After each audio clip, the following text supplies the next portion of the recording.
Hey, what's up, fellas?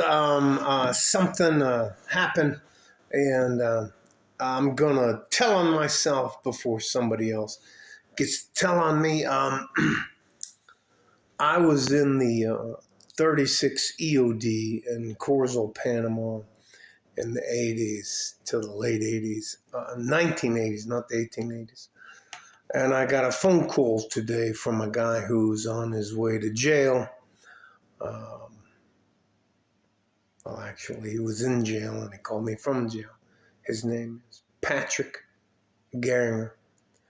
And when I was in the 36th EOD at Corzo, Panama, he was the master sergeant there. So back down in that time frame, we were sponsoring uh, conflicts between Honduras and Nicaragua. There was a civil war in Guatemala. There was a civil war in El Salvador. They had Pinochet. They had the Sendero Luminoso and the Tupac Amaru in Peru. They had the M19 in Colombia. It was the fucking wild, wild west. So anyways, in order to lessen some of the things that Patrick Garner did, he's looking for statements from guys like me. That part of my life is over. I signed. I don't know if many of you know about what's called the programs and need to know. And how it's called is you get read into a program, and when you're done, you get read out of a program. And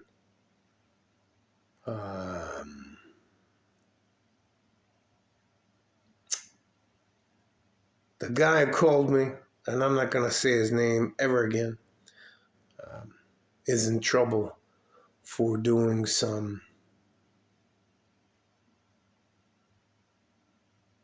sketchy, bad things here on the border, where he did his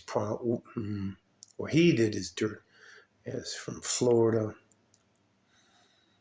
to Alabama. Anyways, that little Gulf part of that stuff, and he got caught. So that's not my fucking problem. And he's talking about he's gonna name names and do this, and I called. I spent the last hour and a half calling the people, and they thanked me for calling them, telling them what's going on, and I gave them the attorney's name and everybody else's stuff. And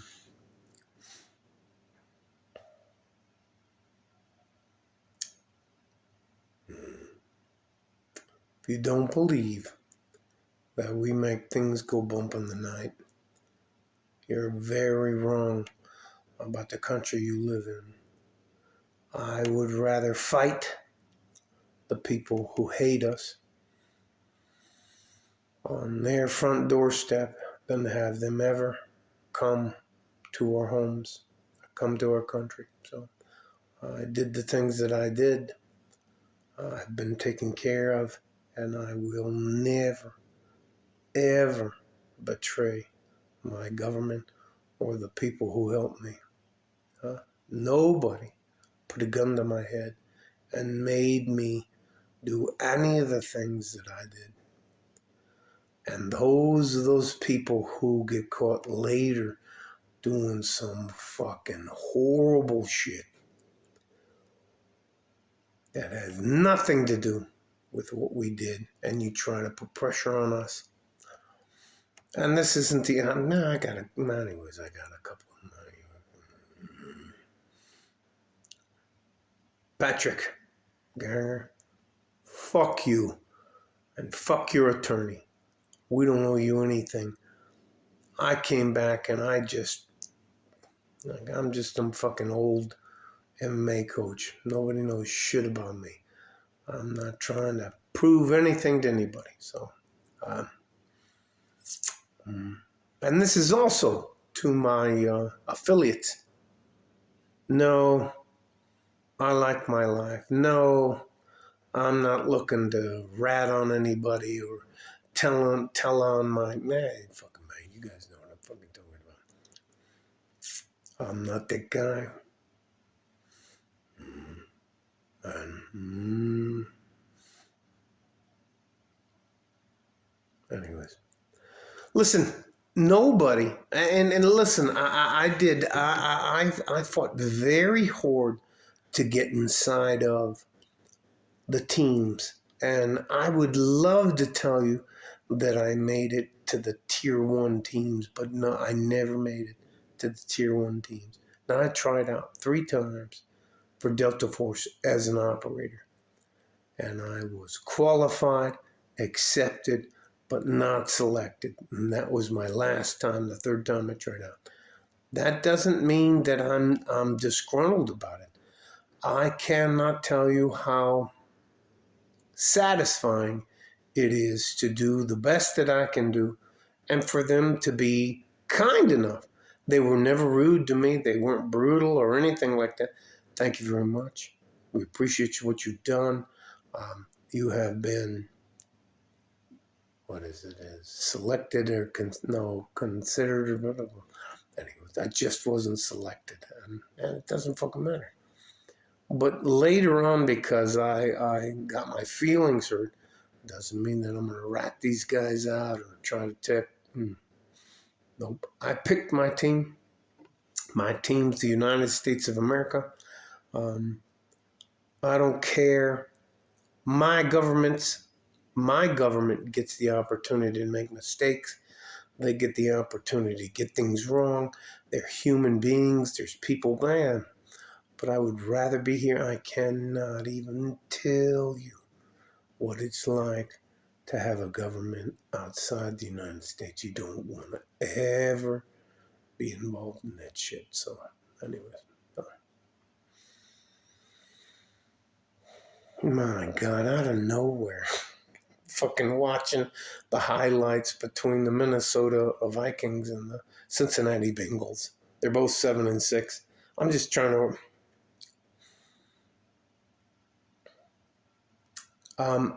all that to say this. At some point in time, if you get involved in something, whether it's a company or something else, if you're not doing anything wrong and somebody wants you to say something that isn't true to help them, fuck that.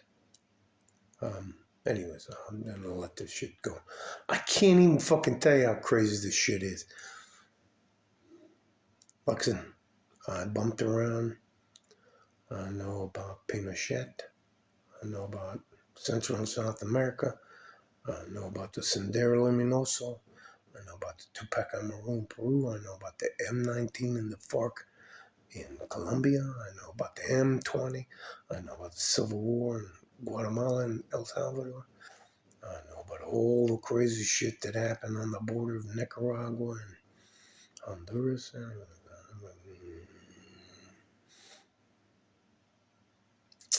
That's not even including the Middle East. So I picked my time. And here's the gist of this conversation. What I'm saying. If you're going to be part of a community or a government or anything else like that, you can't pick and choose the things that you can't just say, oh well, I like the good things and I don't want to have anything to do with the bad things. That's not how the world works. So you're either in or you're out. And you can't be in the middle of the road because both sides are going to run you over. So I already called, already turned in all that. Anyways, I got shit to do with that. The guys on my side, the guys that are helping me out there, like, hey, thanks a lot, man. If he contacts you again, call this number, blah, blah, blah. Yeah. And there it is. You and I, as men, we have a right to protect ourselves. And somebody that comes out of nowhere and wants you to draw a line in the sand and put everything you have worked for your entire life on the line because they fucked up, nah, you just let them burn. Let them twist and burn, just like I do. So maybe no. I'll title this "Let Them Twist and Burn." You don't owe anybody anything. Your lives are hard enough as it is. No, that's enough. Bye bye. Of course I missed the button.